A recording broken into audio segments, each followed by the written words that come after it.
ధామంలోకి వెళ్ళడము సంపాదన లేదా నష్టమా? ముక్తిధామంలోకి వెళ్ళాల మోక్షం కావాలంటుంటారు కదా అనేక మంది సాధు సన్యాసులతో బాబా అంటారు, సంపాదన అది సంపాదన లేదా నష్టమా? జవాబు, భక్తుల కోసం అది కూడా సంపాదనే. ఎందుకంటే అర్ధకల్పం నుండి శాంతి శాంతి అని అడుగుతూ వచ్చారు.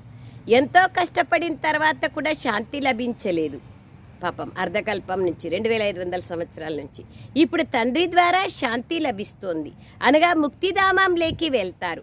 కావున ఇది కూడా అర్ధకల్పం యొక్క శ్రమ ఫలమే. కావున దాన్ని కూడా సంపాదననే అంటారు, కానీ నష్టమని అన్నారు.